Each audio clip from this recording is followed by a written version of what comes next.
Mpendwa, Bwana Yesu asifiwe.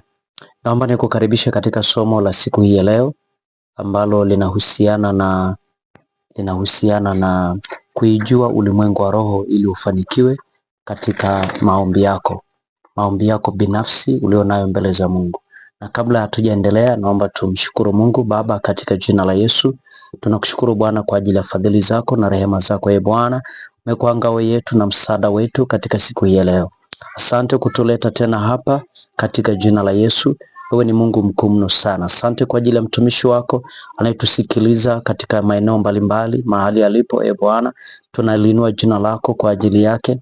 Asante kwa masikio yake ndani, kapate kutufungulia masikio yetu ndani ili tupate kuelewa kile ambacho Mungu unataka tuelewe Bwana, kwa kusudi la kukutumikia na kulitumikia kusudi lako, katika jina la Yesu na kwa damu ya Yesu tumeomba.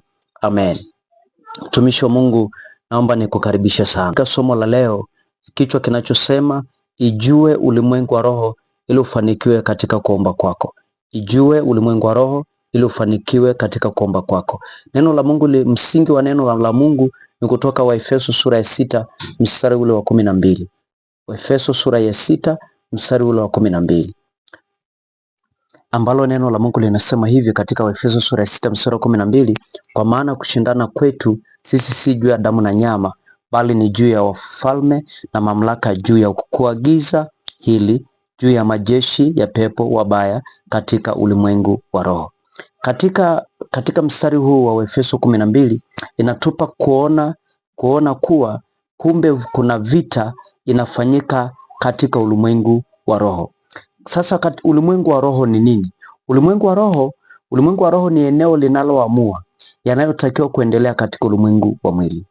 Kwa hiyo kwa tafsiri ya kawaida tunasema kwamba ulimwengu wa roho ni eneo lenye mamlaka, lenye nguvu ya kuamua yale ambayo yanatakiwa kuendelea katika ulimwengu wa kawaida, au ulimwengu wa damu na nyama, au ulimwengu ule wa kawaida tunaouona. Ndio tunasema kwamba ule ni ulimwengu wa roho, ule ulimwengu usioonekana kwa macho ya kawaida. Ulimwengu wa roho ni ulimwengu halisi kabisa, na vitu unavyoviona katika ulimwengu wa damu na nyama, yani ulimwengu wa kawaida, kadhalika pia hakika ndivyo ilivyo pia katika ulimwengu wa roho. Kama vile ambavyo unaona kuna viwete, kuna vipofu, kuna wagonjwa, kuna wafungwa, kuna watu pia ambao ni vipofu katika ulimwengu wa roho. Kuna watu ni wafungwa katika ulimwengu wa roho. Kuna watu ni viwete katika ulimwengu wa roho. Kuna watu hawana namna ya kutembea katika ulimwengu wa roho. Kuna watu ni walemavu katika ulimwengu wa roho. Hawana macho, hawana viungo vingine katika ulimwengu wa roho. Ndio maana katika ulimwengu wa roho maisha yanaendelea kama kawaida.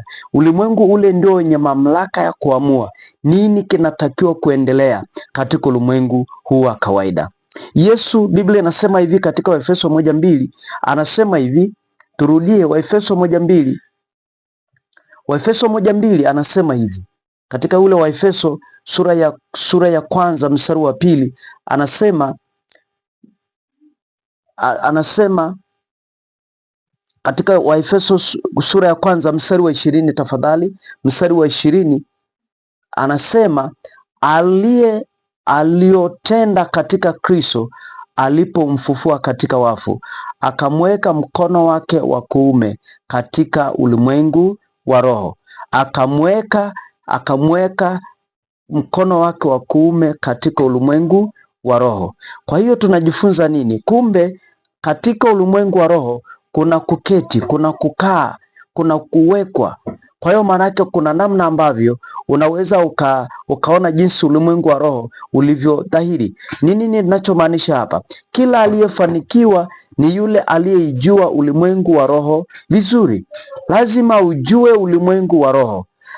Ni muhimu sana ili ufanikiwe katika kuomba kwako, ili ufanikiwe katika maombi yako, ili ufanikiwe katika vita vyako, ili ufanikiwe kwenye biashara, ili ufanikiwe ofisini, ili ufanikiwe kwenye kazi yako, ili ufanikiwe kutimiliza maono na lile kusudi lililoko ndani yako, lile kusudi la Mungu ambalo liko ndani yako. Hauhitaji ujanja wa yote, unahitaji kujua siri iliyoko katika ulimwengu wa roho. Ijue sana ulimwengu wa roho, maana huko ndiko ambako kuna siri kubwa ya kuamua nini kinatakiwa kuendelea katika ulimwengu wa kawaida. Nini mtazamo wako katika ulimwengu wa roho? Nini unavyoviona? Mtazamo wako ukoje katika ulimwengu wa roho? Mtazamo wako ukoje katika ulimwengu wa roho? Swali la kujiuliza la mimi na wewe msikilizaji, kwamba kile unachokiona katika ulimwengu wa kawaida unatafsiri namna gani katika ulimwengu wa roho? Wewe unapoona jambo lolote au unaposikia, wewe unatafsiri vipi katika ulimwengu wa roho? Watu wengi sana wamekwama kazini, wamekwama kwenye biashara, wamekwama kwenye maisha, wamekwama katika ndoa, wamekwama kwenye uzao, wamekwama kila mahali. Kwa nini? Si kwa sababu hawana akili, sio kwa sababu ya namna yoyote, lakini kwa sababu tu hawakuijua nafasi yao vizuri katika ulimwengu wa roho. Hawakuijua nafasi yao vizuri katika ulimwengu wa roho. Kuna siri kubwa kuijua ulimwengu wa roho. Kuna siri kubwa unapoijua, maana yake kuna namna fulani Mungu anakuondoa kwenye mikomo yako, kwa sababu kuijua tu ulimwengu wa roho, kwanza utajua namna ambavyo ni kule. Maana kuijua kwanza ni kuwa na macho ya katika ulimwengu wa roho, kuona vikwazo vimekaa wapi, kuona ni wapi adui ananipiga kutoka wapi. Vitu naomba tu, ndugu msikilizaji, hebu tuone jambo hili. Biblia inasema nini? Biblia inasema nini katika Marko sura ya 12 mstari wa 44 na 43? Utoaji wako wa sadaka pia unaweza ukaamua namna gani wewe unaijua ulimwengu wa roho. Hapa nataka nisungumze vile vitu ambavyo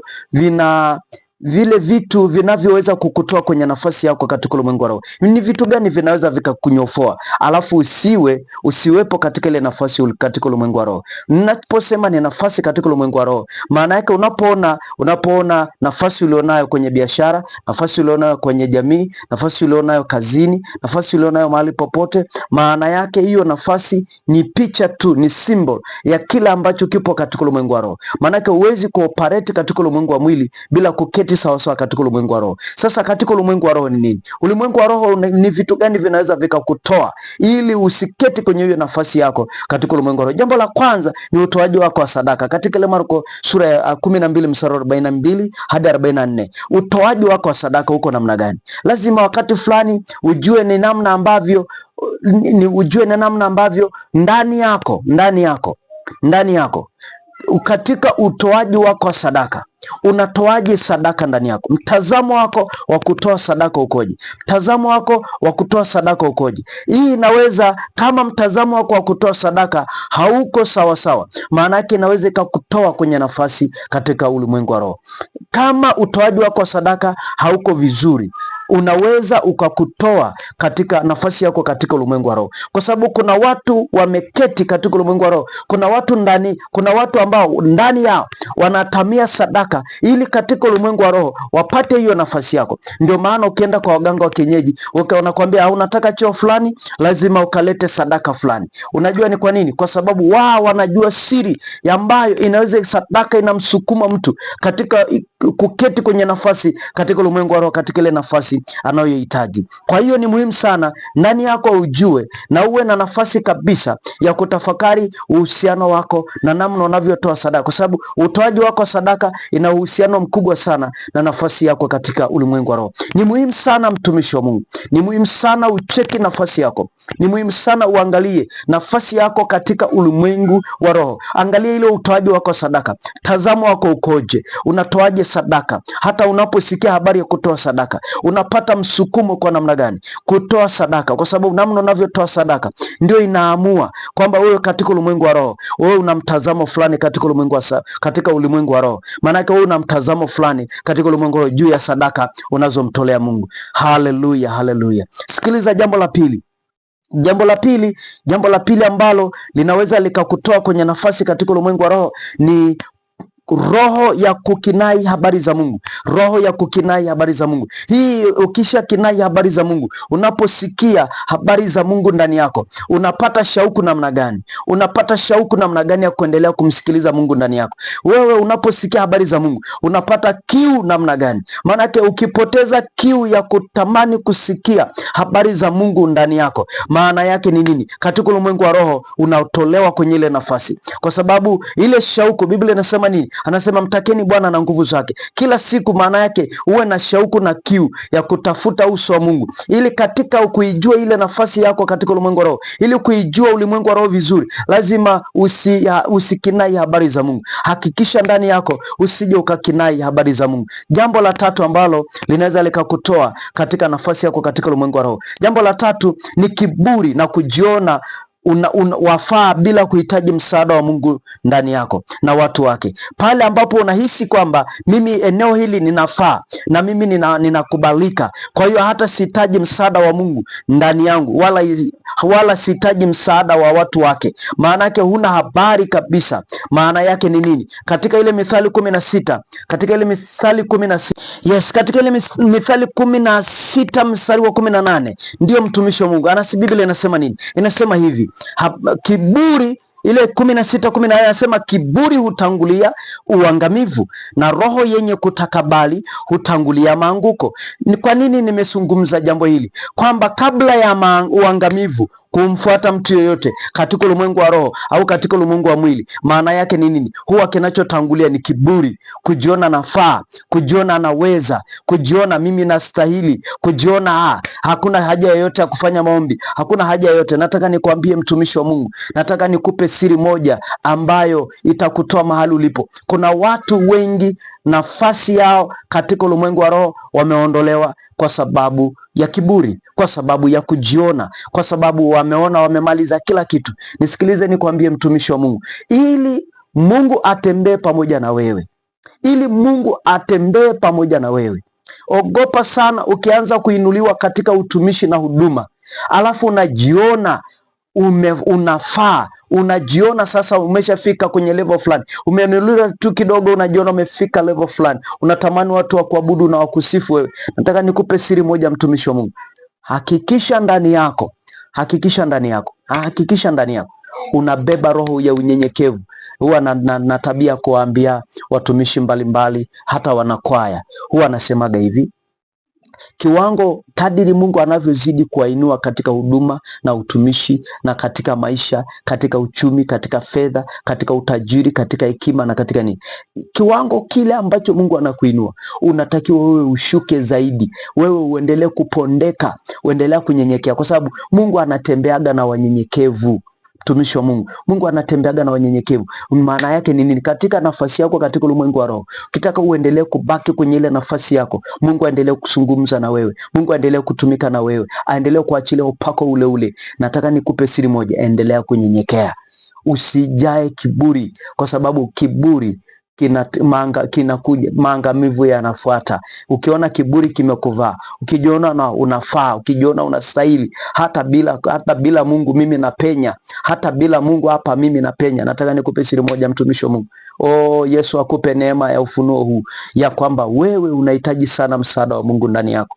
Bwana Yesu asifiwe. Haleluya, haleluya. Sasa nataka nikaombe pamoja na wewe. Inawezekana uko mahali popote, inawezekana popote mahali ulipo, Mungu aendelee kukubariki, Mungu aendelee kukuonyesha neema na nafasi ya katika ulimwengu wa roho. Mungu aendelee kukuinua mtumishi wa Mungu. Mungu aendelee kukupa nafasi. Nataka nikuombe. Nataka niombe pamoja na wewe ambao unasikia maneno haya na unasikia unapokea maombi haya. Mahali popote ulipo, nataka nikuombe kwa jina la Yesu. Naomba nikuombe kwa jina la Yesu. Baba, katika jina la Yesu Kristo aliye hai, asante Roho Mtakatifu, Mungu unayeishi na kutawala.